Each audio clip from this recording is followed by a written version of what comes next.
सद्गुरु महाराज की जय। नमामि अमित ज्ञान रूपम कृपालम अगमबोध दाता सुबुद्धि निधि विशालम क्षमाशील यति धीर गंभीर ज्ञानम धर्म कील दृढ़ थीर समधीर ध्यानम जगत त्राणकारी आधारी उदारम भगत प्राण रूपम दया गुण अपारम नमो सद गुरु ज्ञान दाता सुस्वामी नमामि नमामि नमामि नमामि श्री सद्गुरु महाराज की जय।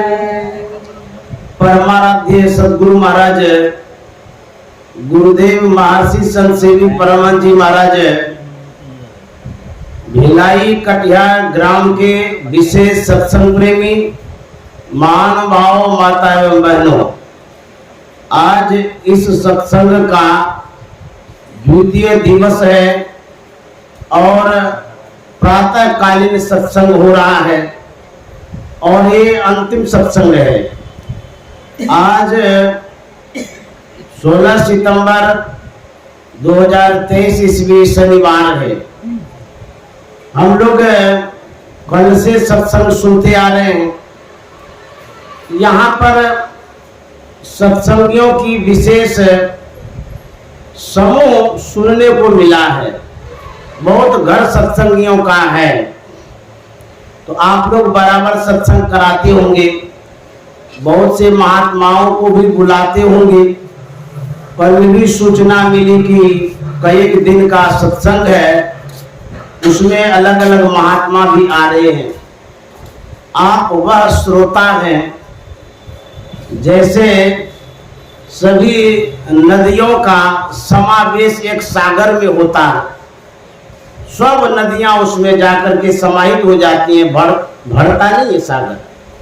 ठीक उसी तरह से सागर सदृश आप श्रोता हैं, सभी महात्माओं के ज्ञान को अपने अंदर समाहित करते रहते हैं। तो मैं ऐसे श्रोताओं को नमन करता हूं और प्रणाम करता हूं। आप प्रबुद्ध सत्संग प्रेमी हैं, हमसे विशेष ज्ञान आप रखते हैं, क्योंकि हम तो आपको सुना के चले जाते हैं। आपके पास विशेष ज्ञान इसलिए है आप बहुतों का सुनते रहते हैं, हमें बहुतों का सुनने का मौका नहीं लगता है। तो जो ज्ञान आपके पास है वह ज्ञान मेरे पास नहीं है।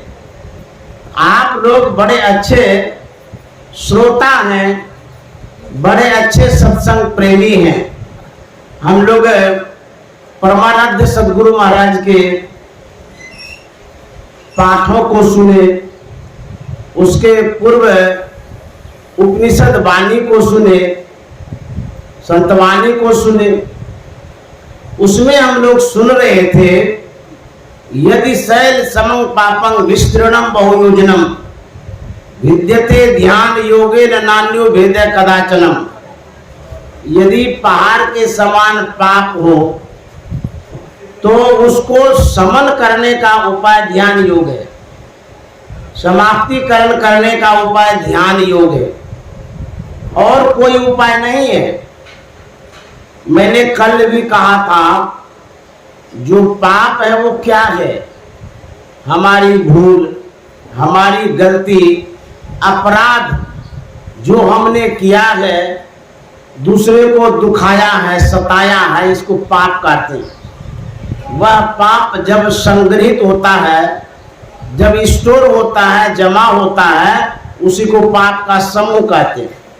तो उपनिषदकार कहते हैं कि यदि पाप पहाड़ के समान, अर्थात जन्मों जन्म से आप गलतियां करते आ रहे हैं, भूल पर भूल करते आ रहे हैं, तो उसका इलाज क्या है, कहाँ है? जैसे मान लीजिए आप असाध्य रोगों से ग्रसित हो जाते हैं, लाइलाज, इलाज ही नहीं है, लेकिन फिर भी इलाज होता है कहीं न कहीं। आप खोजने में सक्षम नहीं है, उस वैद्य को नहीं खोज पाते हैं जहाँ इलाज है, इसलिए आपका तो असंभव है। ये जो पाप का समूह ढेर हो गया, इसको पहाड़ की संज्ञा दी गई है। और यह जो पाप का पहाड़ है, इसको अंधकार कहते हैं। ये जो आंख बंद करने के बाद अंधकार मालूम होता है, ये पाप का बाप है, पहाड़ के समान है। इसी अंधकार को यदि आप दूर करते हैं, तब आप पाप से मुक्त होते हैं। अन्यथा आप व्रत करिए, पूजा करिए, पाठ करिए, कितना भी कुछ करिए, आप मुक्त नहीं हो सकते हैं।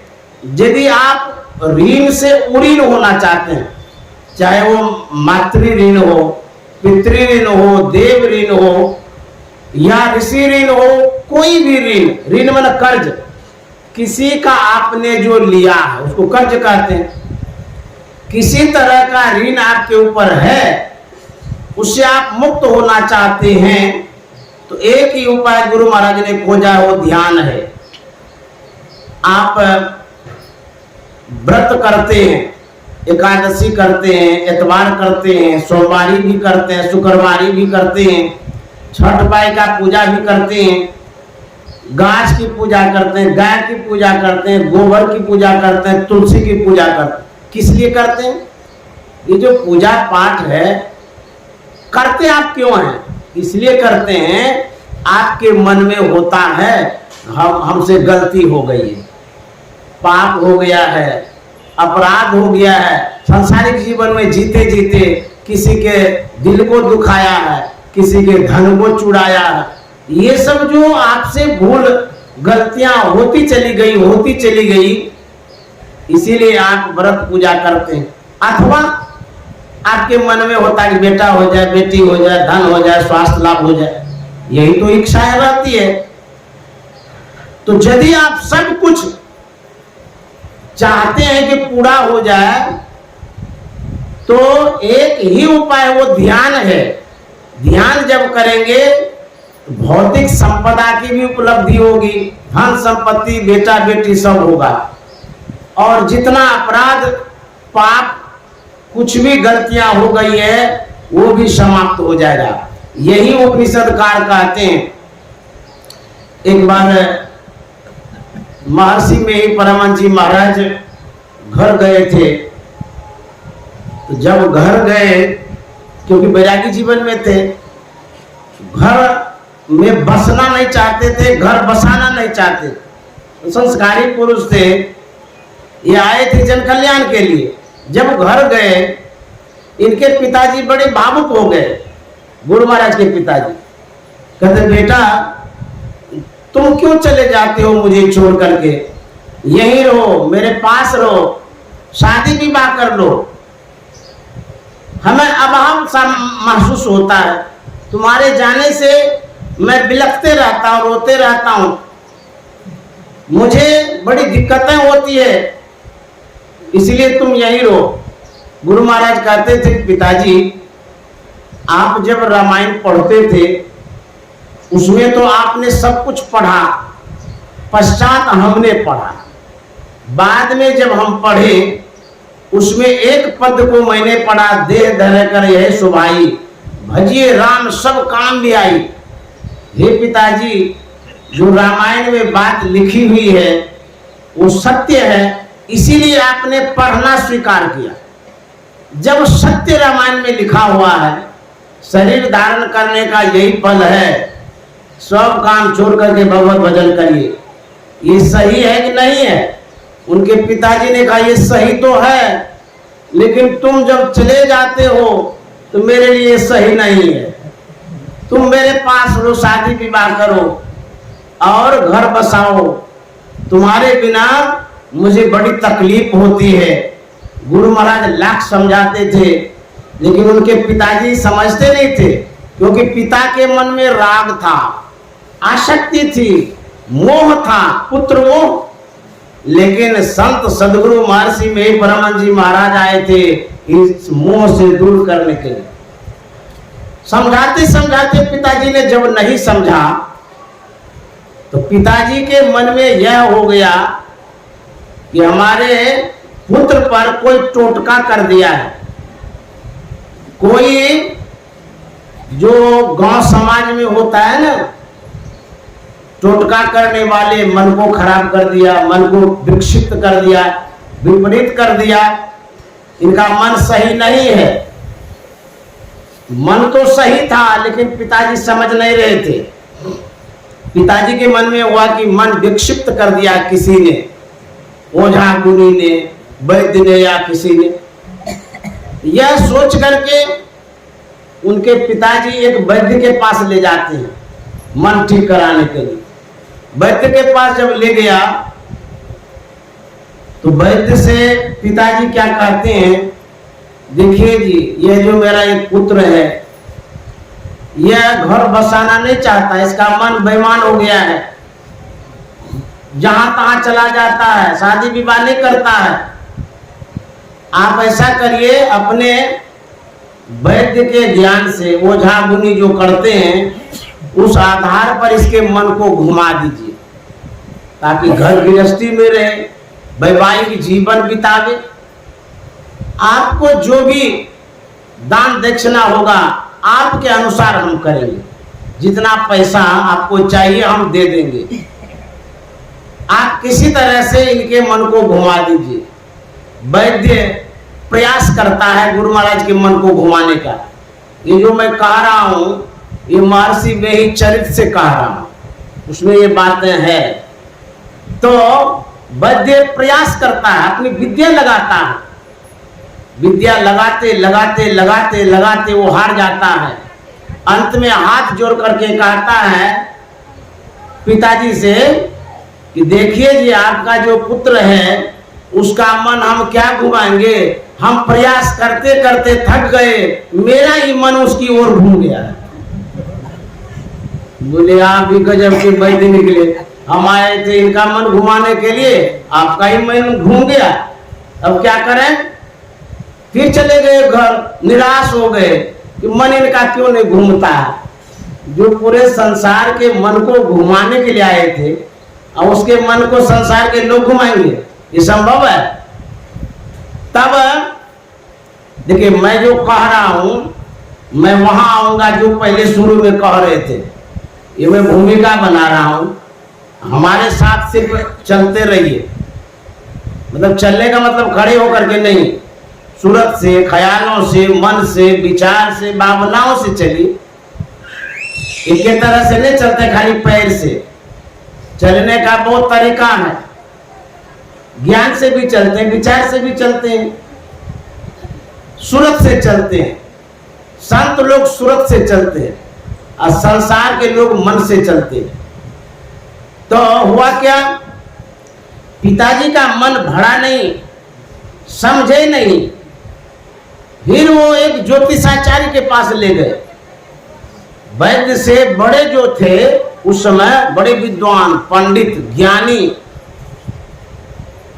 वो भी ज्योतिष हस्त रेखा को देखते थे, उनके पास ले गए गुरु महाराज को। उनसे निवेदन किया कि आचार्य श्री, ये हमारा पुत्र है, मेरी बातों के अनुरूप ये नहीं चलता है, ये अपने मन से चलते रहता है, इसको थोड़ा समझा दीजिए। पिताजी, माताजी और गांव समाज का भी तो कुछ उपकार होता है, उस उपकार को भी माने, घर परिवार में रहे। ये तो बाहरे बाहरे जाते रहते हैं, भागते रहते हैं। एक ज्योतिषाचार्य थे, उसके साथ में एक पंडित जी थे, दोनों थे वहां पर।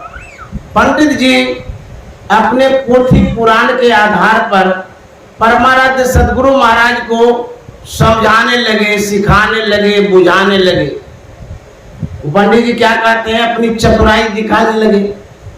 कहते सुनिए जी, आपके पास मातृ ऋण है, पितृ ऋण है, देव ऋण है, ऋषि ऋण है, इस तरह से कई ऋण गिना दिए। इस ऋण से उऋण हुए बिना आपको स्वर्ग तो कौन के, नरक में भी जगह नहीं मिलेगी, पंडित जी ने कहा। और ज्योतिषाचार्य ने कहा यथार्थ। तो गुरु महाराज के पिताजी बड़े खुश हुए, सपोर्ट की है ना कि यथार्थ जो पंडित जी कह रहे हैं वो सही है कह रहे हैं। गुरु महाराज चुपचाप सुन रहे थे।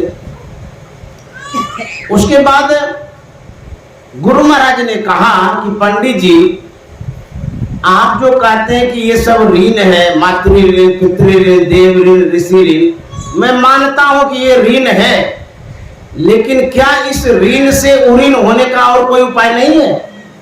घर बसाना ही उपाय है, माता पिता की सेवा करना ही उपाय है, और कोई उपाय नहीं है?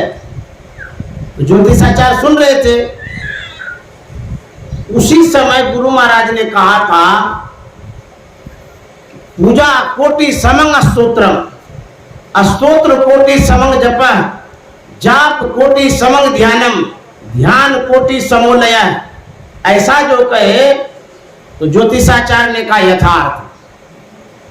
तो गुरु महाराज के पिताजी के मन में हुआ तो पंडित जी जब कहते हैं तो उसमें भी यथार्थ बोलते हैं, हमारे पुत्र जो कह रहे हैं उसमें भी यथार्थ है, तो दोनों में ताल लगाते हैं।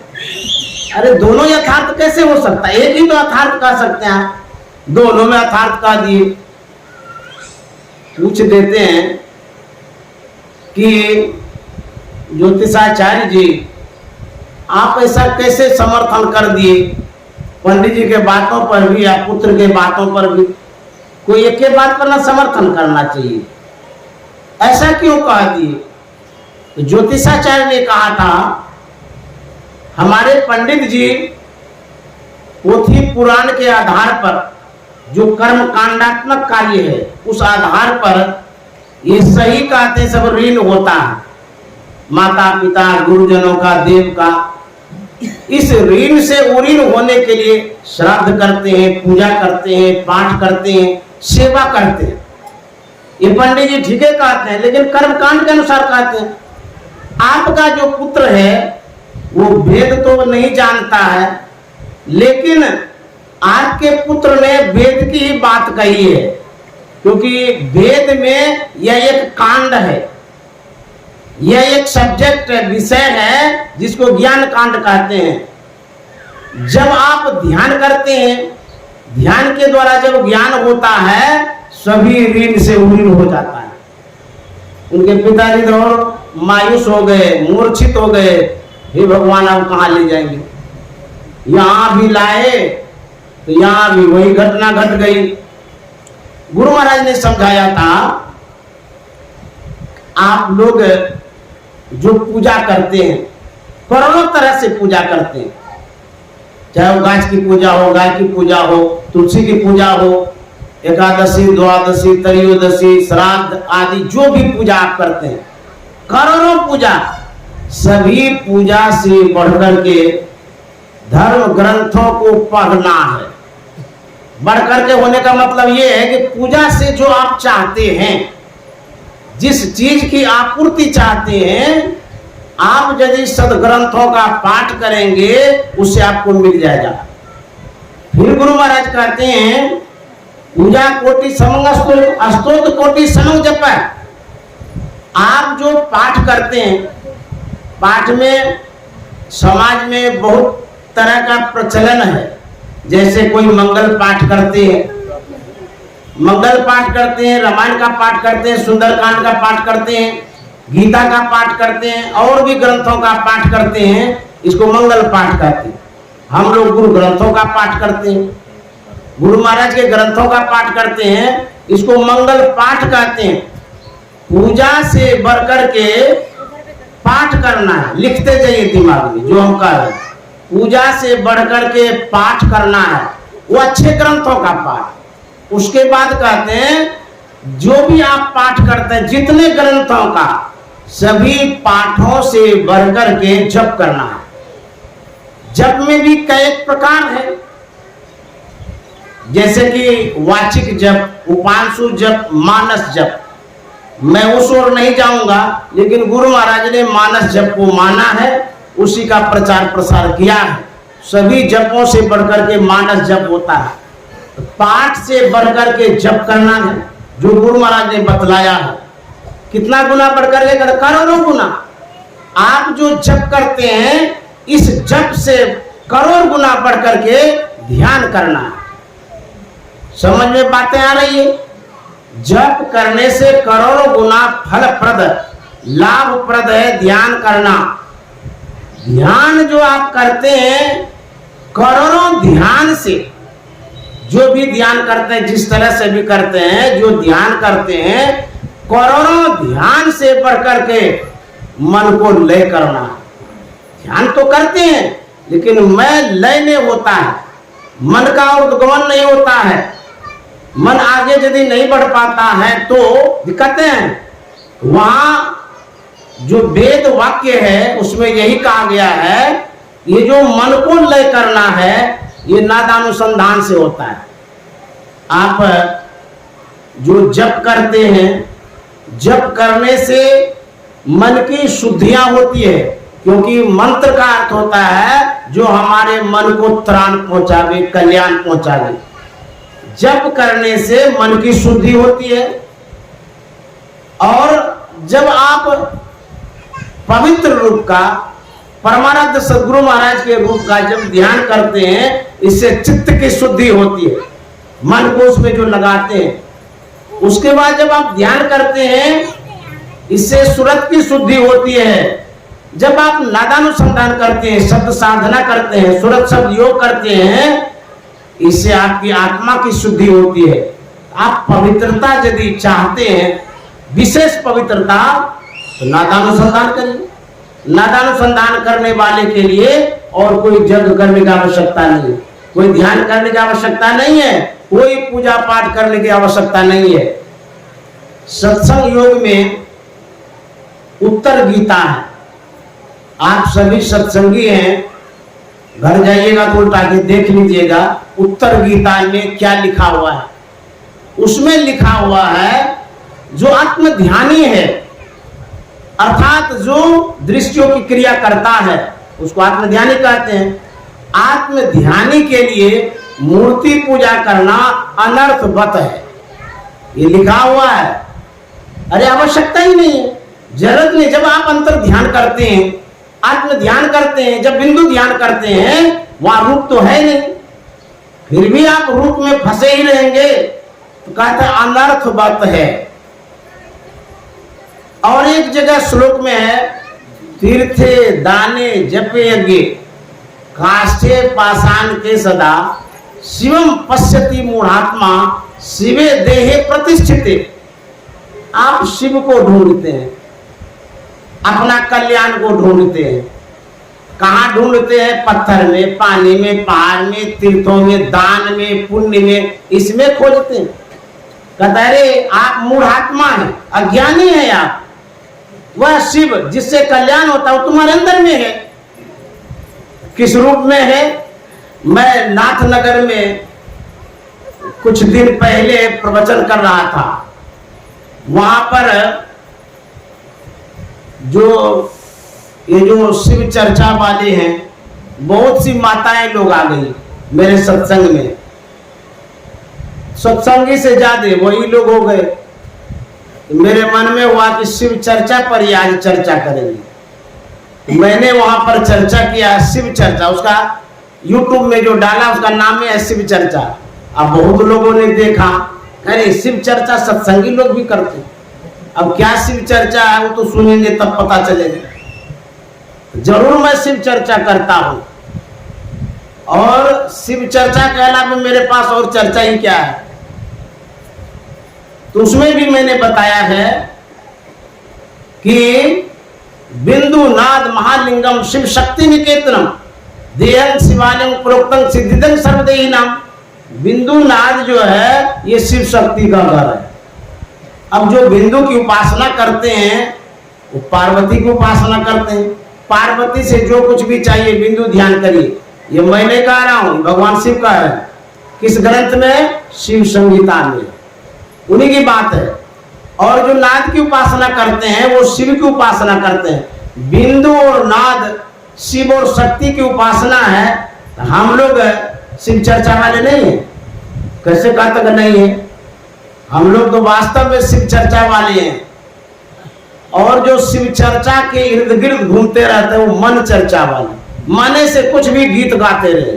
हम लोग जो उपासना करते हैं बिंदु और नाद की, यही शिव चर्चा है। तो नादानुसंधान जो है सभी उपासनाओं से बढ़कर के है।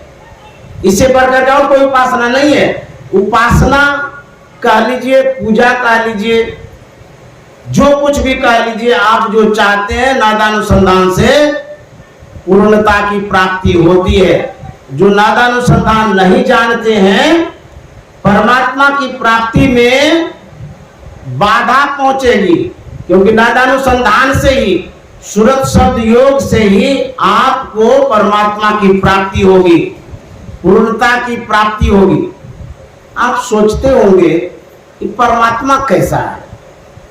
मंदिर में जाते हैं, वहां देखते हैं वही तो भगवान होगा, चाहे भगवान श्री राम हो, भगवान श्री कृष्ण हो, या जो भी देवी देवता, वही भगवान परमात्मा होंगे। आखिर जिसको हम प्राप्त करेंगे वो कैसा है? जिसको आप आंख से देखते हैं वो परमात्मा नहीं है। वेद में लिखा हुआ है, इंद्रियों के द्वारा ईश्वर को प्रत्यक्ष करने की चेष्टा करना ये मात्र खेल करना है।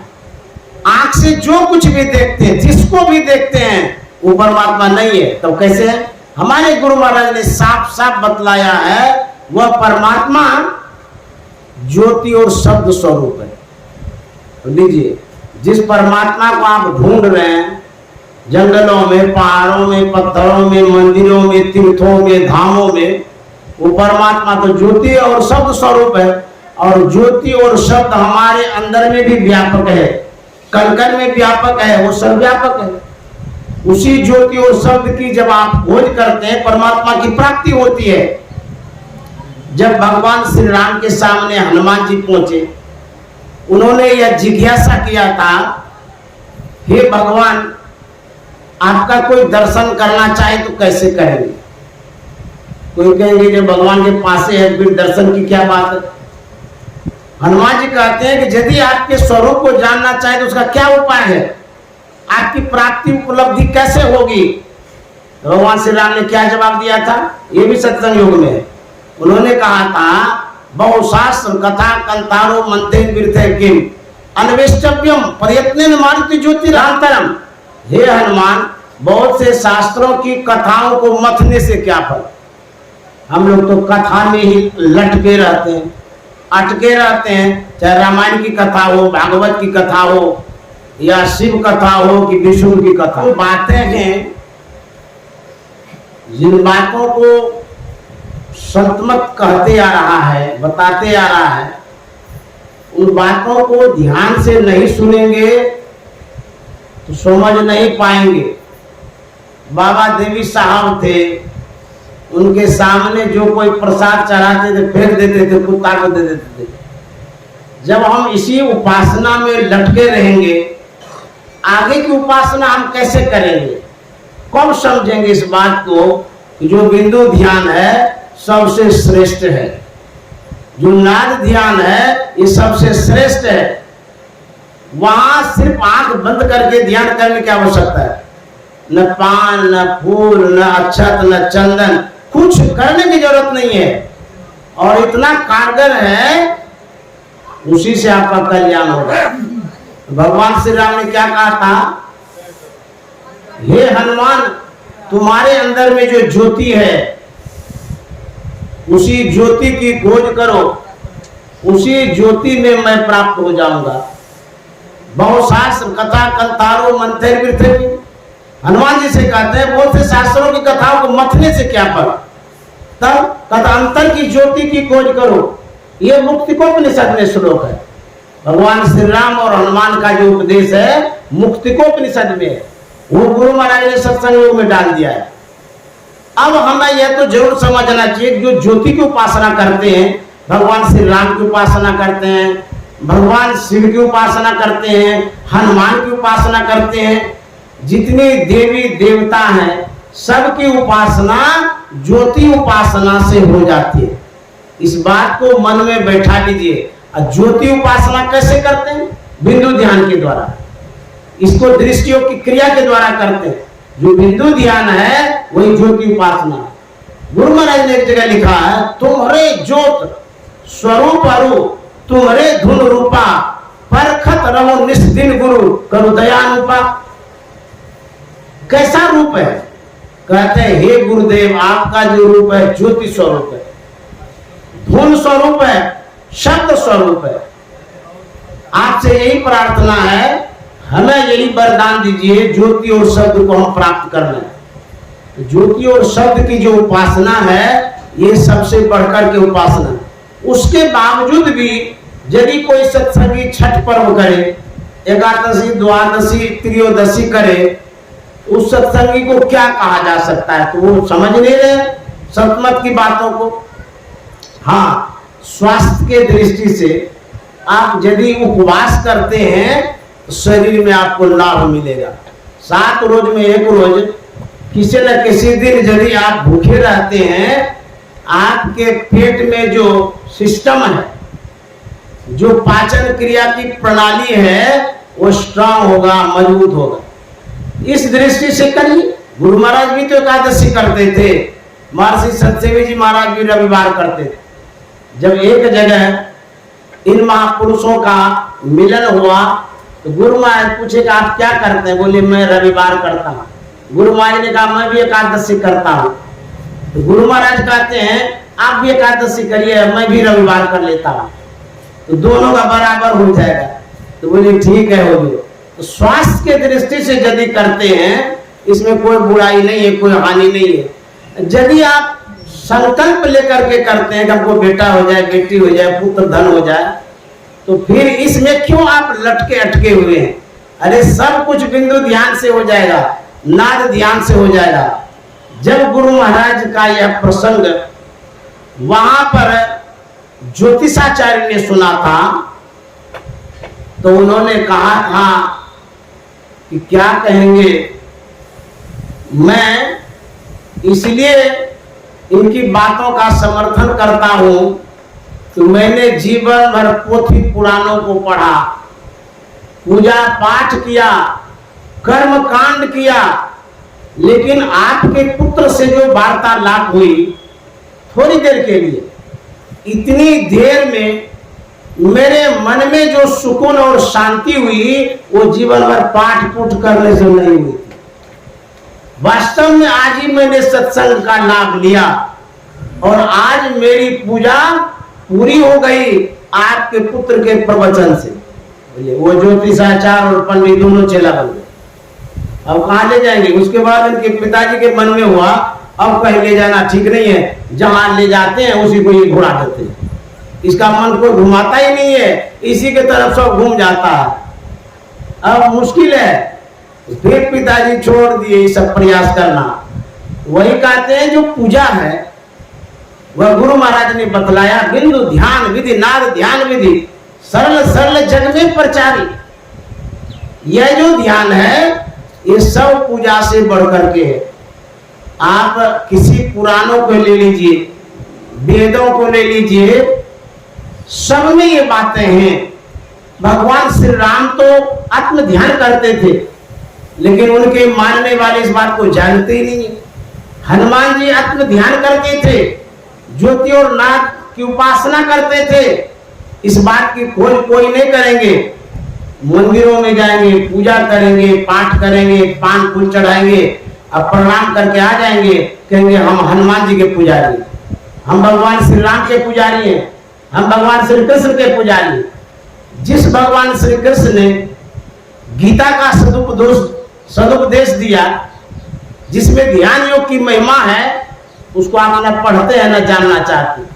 जिस भगवान श्री राम ने नवदा भक्ति के प्रसंग में नादानुसंधान की चर्चा की, इस बात को न सुनते हैं न जानते।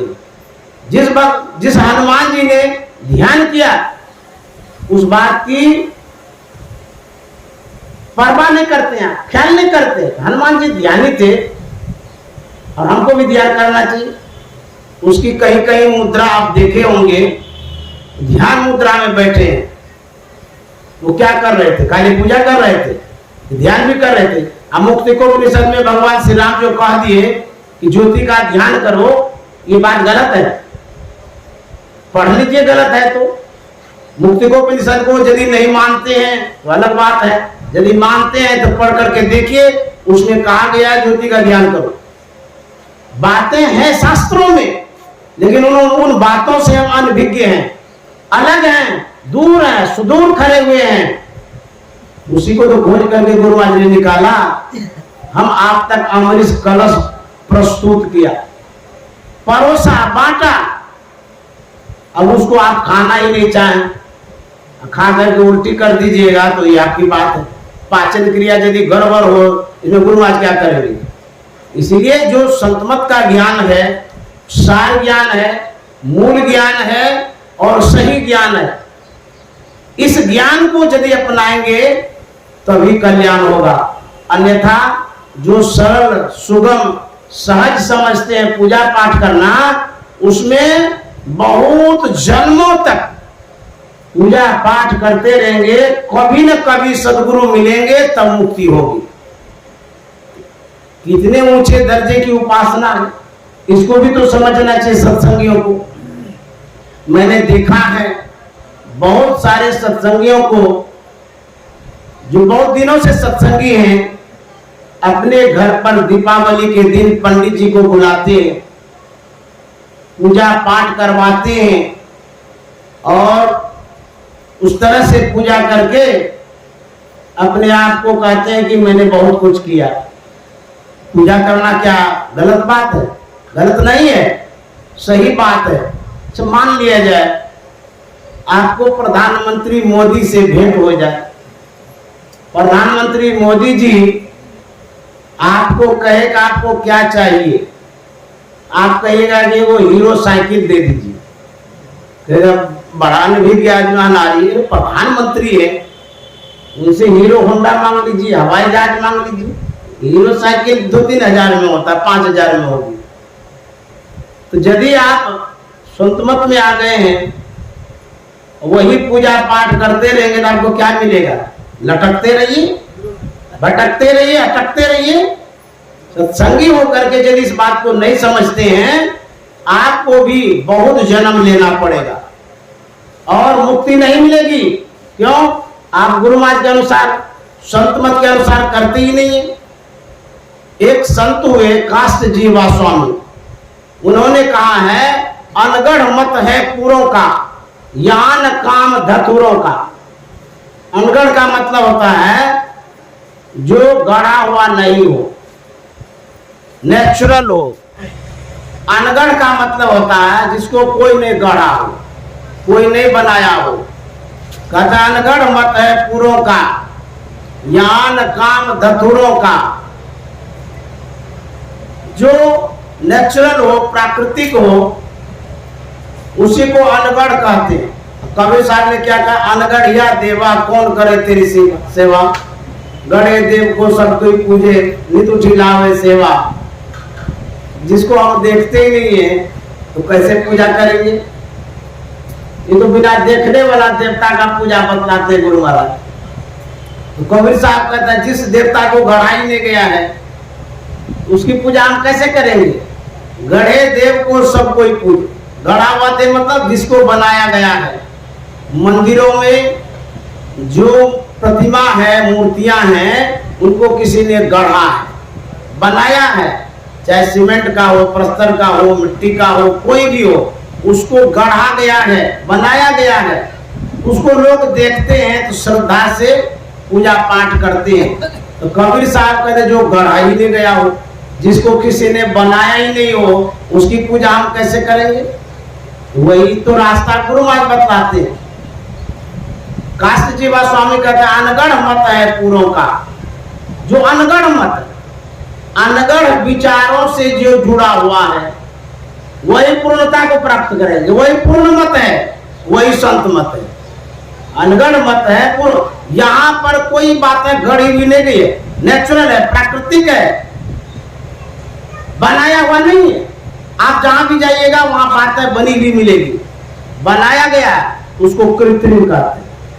जिस किसी भी वस्तु का निर्माण कोई करता है उसको कृत्रिम कहते हैं। जिस किसी वस्तु, व्यक्ति, जिस चीज का परमात्मा निर्माण करते हैं उसको नेचुरल, प्राकृतिक कहते हैं। तो जो संसार में बना हुआ दिखता है वो कृत्रिम है, किसी ने बनाया है, और जिसे हम आंख से नहीं देख पाता वही प्राकृतिक है, वही नेचुरल है, वास्तविक वही है। कहते हैं अनगढ़ मत है पूर्णों का। ये जो मत है संत मत, ये अनगढ़ मत है, और पूर्ण मत है यान काम धतुरों का। धतुरा कहते हैं वह पौधा जो सड़क के किनारे पड़ा हुआ रहता है, किसी काम का नहीं होता है। कहते हैं यह जो संत मत है, यहाँ पर वैसे मत वालों का कोई काम नहीं। यान काम धतुरों, जो धतूरा है, नशीला पौधा है, वो नशा चढ़ाता है, बेसुध करता है, बेईमान कर देता है, बेघर कर देता है। धतूरा का जो बीज है उसको पीजिएगा ना तो पागल हो जाइएगा। तो कहता है ऐसा भी मत है जहाँ बेघर हो जाते हैं, आपका कोई ठोर ठिकाना नहीं रहता है। तो कहते हैं संत मत जो है ये पूर्ण मत है, नेचुरल मत है, प्राकृतिक मत है, यान काम धतुरों का। और क्या कहते हैं काशी जेवा स्वामी, कचरा और मटमैला रास्ता, झूठे कायर कुरों का। ऐसा भी मार्ग है, रास्ता है जो अनावश्यक है। जैसे घर में सब्जियां आप लाते हैं, कुछ ऐसी भी सब्जी होती है जिसके अवशेष को फेंक देते हैं डस्टबिन में। जैसे माने गोभी, पत्ता गोभी है, उसके ऊपरी परत को फेंकते हैं ना बाल्टी में, उसी तरह से बहुत तरह का धर्म है इस संसार में, इस देश में। ऐसा भी धर्म है जो धर्म है तो जरूर, लेकिन उस धर्म में सही धर्म नहीं होता। इसलिए कहा कचरा और मटमैला रास्ता, वो डस्टबिन वाला धर्म है, मटमैला है, उसको स्वीकार करने की आवश्यकता नहीं है। कहते हैं कचरा और मटमैला रास्ता झूठे कायर कुरों का। ऐसे भी लोग हैं चेला बनाते रहते हैं, धर्म को खड़ा कर देते हैं, उस आड़ में कमाते रहते हैं, लोगों को बरगलाते रहते हैं, अपने पीछे पीछे जय जयकार कराते रहते हैं। तो कचरा है, मटमैला है, झूठा है, और कायर का वो मत है, कुओं का मत है, जिसको फेंकते रहते उसको कूड़ा कहते हैं। यह मत कैसा है, जब तक करके स्वर्ग कमाया सो तो काम मजूरों का, करना सही न लेना कुछ भी, बाना झाकर जूरों का। जब करते हैं तब करते हैं,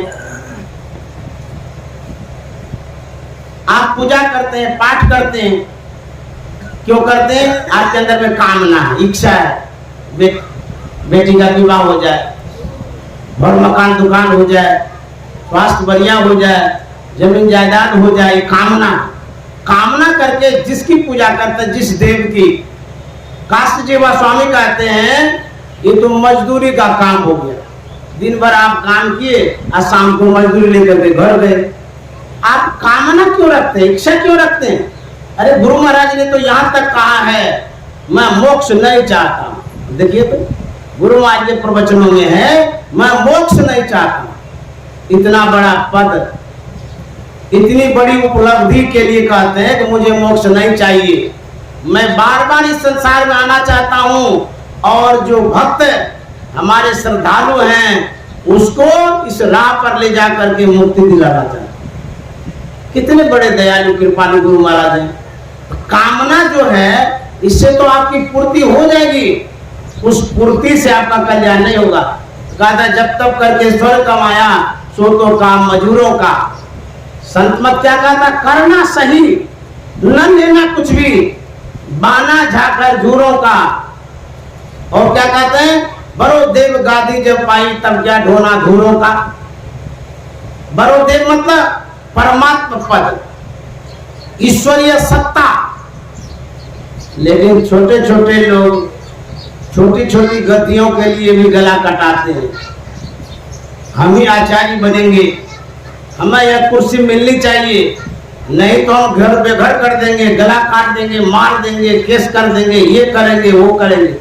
काशी जेवा स्वामी कहता है तो फिर आप परमात्मा के विषय में क्या समझिए, जब छोटी छोटी गद्दियों के लिए लड़ते हैं। पर वो देव गादी जब पाई, अरे गद्दी तो असली है परमात्मा की, उसको प्राप्त करने का प्रयास करिए। छोटे छोटे गद्दियों के लिए लड़ा करते हैं। भगवान श्री राम के समय की कथा है, जो कि गोस्वामी तुलसीदास जी महाराज ने विनय पत्रिका में प्रस्तुत किया है। वो कथा इस प्रकार है। एक पंडित जी, पुजारी जी रसोई बना रहे थे। उसी समय वो कुत्ता आता है, वह उसी रसोई घर होकर के आगे बढ़ जाता है। तो जो पुजारी थे उसको बड़ा गुस्सा आया कि मैं भोजन बना रहा था, पवित्र काम कर रहा था, ये कुत्ता देखिए इसी होकर के आ गया, तो अशुद्ध हो गया। जो लकड़ी जलावन चूल्हे में थी, एक लकड़ी, जलती हुई लकड़ी को निकालता है, उसी जलती हुई लकड़ी से पंडित जी प्रहार करते, कुत्ता को मारते हैं। एक तो जली हुई लकड़ी थी, आग लगी हुई लकड़ी थी, उसकी दाहकता से परेशान हो गया, जोर से जो मारा चोट लग गया ज्यादा, वह बड़ा बेचैन हो गया। कौ करते हुए भागते भागते भागते चला गया। कुत्ता के मन में होता है, मैं जिस राज्य में रहता हूं उसे तो राम राज्य कहते हैं। राम राज्य का मतलब होता है सबका न्याय, सबको एक समान देखना, सबको एक समान मानना, किसी के दुख को दूर कर देना, ये राम राज्य है। उनके मन में होता है हम तो राम राज्य में चलते हैं प्रभु श्री राम के पास, उन्हीं से मैं अपने दुखड़ा को सुनाऊंगा, घटना को बताऊंगा और न्याय मांगूंगा। गए प्रभु श्री राम के पास, कुत्ता ने कहा प्रभु आपके राज्य में मेरी ये दुर्दशा, आप तो प्राणी मात्र का कल्याण करते हैं और ये देखिए मुझे क्या हो गया, इतना दुख मेरे ऊपर आ गया। प्रभु श्री राम ने कहा कि क्या हुआ आपको। ये गोस्वामी जी की कथा है, विनय पत्रिका में, मैं बना के नहीं कह रहा, पढ़ लीजिएगा जाकर। कहते हुआ क्या, बोले कि मैं गुजर रहा था, एक पुजारी पंडित जी भोजन बना रहे थे, भंडार कर रहे थे, उसी होकर के मैं चला गया। मैं तो अज्ञानी जीव हूं, मुझे क्या ज्ञान। मैं गया उस होकर के, वह पुजारी जी जलती लकड़ी चूल्हे से निकाल करके उसे मारा है। मेरे शरीर की कैसी दुर्दशा है थोड़ा देख लीजिए, मैं आपसे न्याय चाहता हूं। भगवान श्री राम ने कहा ठीक है आपको न्याय मिलेगा, चलिए मेरे साथ। प्रभु श्री राम आगे आगे और कुत्ता पीछे पीछे चला।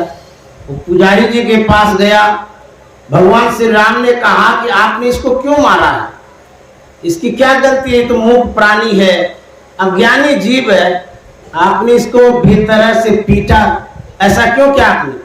तो पुजारी जी ने कहा कि भगवान क्या कहेंगे, मैं पाक पवित्र भोजन बना रहा था, इसी किचन होकर के, भोजनालय होकर के गुजरा, या शुद्ध कर दिया, पवित्र कर दिया, इसी की सजा मैंने दिया है, इसीलिए इसको मारा है। भगवान श्री राम ने कहा ऐसा आपको नहीं करना चाहिए था।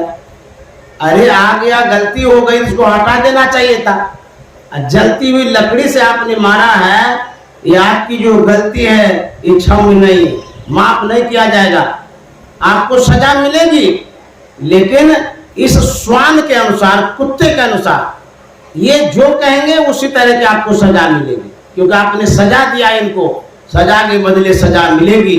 और कुत्ता से भगवान श्री राम कहते हैं आपको मैं न्याय करना चाहता हूं, लेकिन आपके अनुसार आप किसमें खुश होंगे।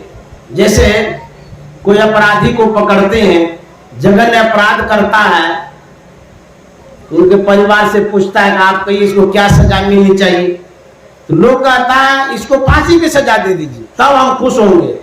वही भगवान श्री राम कहता है आप किसमें खुश होंगे। कुत्ता कहता है कि यदि मेरे अनुसार आप न्याय करना चाहते हैं, इस पंडित जी को कालिंजन का महंत बना दीजिए। भगवान श्री राम ने कहा इस सजा दे रहा है कि आशीर्वाद दे रहा है। अरे कालिंजर का महंत बनना बहुत कठिन काम है, कोई बिरले बहुत बड़े ध्यानी ज्ञानी सब उसका महंत बनते हैं, तुम इस तरह से इसको सजा क्या दे रहा है, इसको और इनाम दे रहा है। बड़ा महंत बन जाएगा तो नाम गाम भी होगा। तुमने ऐसा क्यों कहा? कुत्ता ने कहा, मैं इसलिए कहता हूं, मैं भी एक दिन कालिंजर का महंत था। आचार्य जो बोलते इसको महंत बोलते हैं, हम लोग आचार्य बोलते हैं, कोई महंत बोलता है। तो जो ये महंत गिरी है, आचार्य गिरी, उसी को कहते हैं महंत। तो कहते हैं, कुत्ता कहता है कि मैं कालिंजर का महंत था, वहां विविध तरह का अन्न आता था, मैं उस अन्न का दुरुपयोग करता था। लोग चढ़ाते थे, रुपया पैसा सब आता रहता था, बड़ी श्रद्धा से लोग चढ़ाते हैं, बड़ी कामना को दूर करने के लिए चढ़ाते हैं। एक एक पैसा गरीबों के पास होता है, सद्भावना जरूर होती है, लेकिन स्थापित जो सेवादार होते हैं, यदि उस धन को देख करके, रुपया को देख करके दुरुपयोग करने की भावना होती है तो उसकी क्या दशा होती है। आप यदि भावना से अच्छे नहीं है, पवित्र स्थान है, लेकिन आपकी भावना यदि पवित्र नहीं है, आप सदुपयोग नहीं करते, दुरुपयोग करते हैं, अन्याय और अनर्थ करते हैं किसी भी दरबार में, भगवान का दरबार हो, गुरु का दरबार हो, कोई भी स्थल हो, तो आपको उसी तरह की सजा मिलेगी। खाली स्थान विशेष पर जा करके आप ये नहीं सोचिए कि हम मोक्ष मुक्ति को प्राप्त करेंगे। लोग यहाँ से जाते हैं, श्रद्धा से हम नमन करते हैं, यदि हमारी भावना खराब हो जाती है, आपकी श्रद्धा के अनुरूप आपको अच्छा फल मिलेगा। प्रणाम करते हैं, चढ़ाते हैं, आपको तो मिलने करेगा, लेकिन जिसे प्रणाम आप करते हैं, जिसे चढ़ाते हैं, यदि उसकी भावनाएं दूषित हो जाए, उसको अलग सजा मिलेगी। क्या? नरक जाना पड़ेगा, दुख भोगना पड़ेगा, कष्ट भोगना पड़ेगा। वही गुरु महाराज के सेवक ही थे, जब घी, किशमिश, छोरा, मनक्का गुमाज को चढ़ाते थे, वो अकेले सपट लेते थे, पूरा खा लेते थे, मतलब खाता भी बहुत था, 1 किलो घी पी जाता। गुरु महाराज समझाते थे, लेकिन वो समझते नहीं थे। जब भोगने का समय आया, इतनी बेचैनी हुई थी, इतनी परेशानी हुई थी, मछली की तरह वो उछलते रहते थे।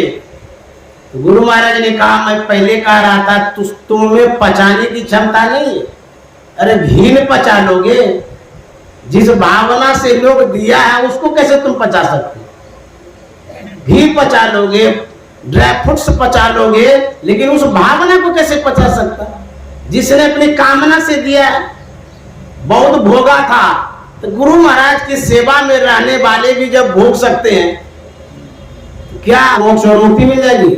कतई नहीं, असंभव है ये। अब मैं वहां चलता हूं न्याय की जगह पर।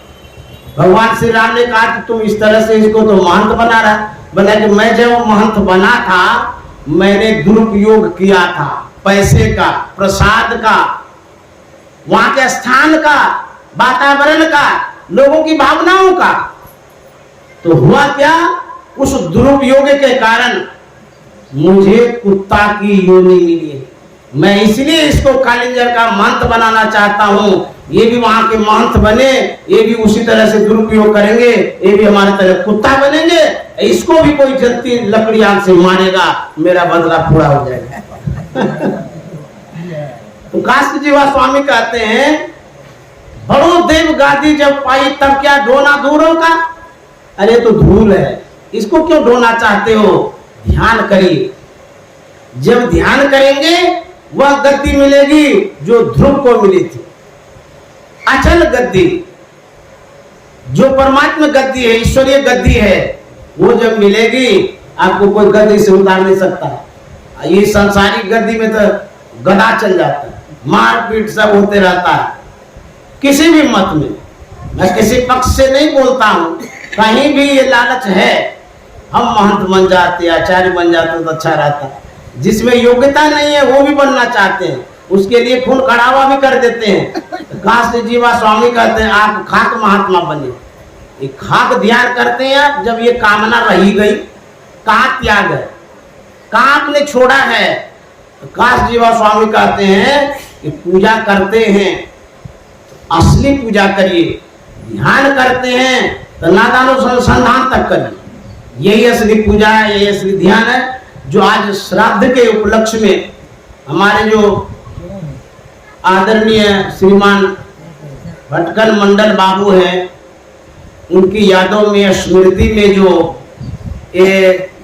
जो हमारे श्री चंद्रशेखर मंडल बाबू हैं, उनके पुत्र ने जो आयोजन किया, बड़ा सराहनीय काम किया। ये लोग 5 भाई हैं, जैसा मुझे ज्ञात हुआ है। चंद्रशेखर मंडल बाबू हैं, विमल किशोर बाबू हैं, कृष्णदेव मंडल बाबू हैं, रामदेव मंडल बाबू हैं और श्यामदेव मंडल बाबू हैं। ये सौभाग्यशाली पुत्र हैं। पांडव को उत्पन्न किया है। जैसे धर्मात्मा थे पांडव, वैसे 5 भाई धर्मात्मा है, पुण्यात्मा है, पांडव है 5 भाई। ऐसे पिता को मैं नमन करता हूं जिन्होंने इतना अच्छा पुत्र उत्पन्न किया और इतना संस्कार अच्छा दिया है। इतना बड़ा यज्ञ की सत्संग कराने का, बाहर से महात्मा को भी बुलाए और इतना खर्च भी किया। रात्रि में मैंने देखा भंडारा भी हो रहा था। यह जो इनकी भावना है मैं उसे नमन करता हूँ। इनकी जो श्रद्धा है मैं सराहता हूँ। सदगुरु महाराज पर जो विश्वास है मैं इसके लिए साधुवाद देता हूँ। 5 भाई के जो परिवार हैं सबके लिए शुभकामना, मंगल कामना करता हूँ। ऐसे सत्संग कराते रहे, सत्संग करते रहे और समाज को इसे लाभान्वित करते रहे। इन्हीं शब्दों के साथ वाणी में विराम। श्री सदगुरु महाराज की जय।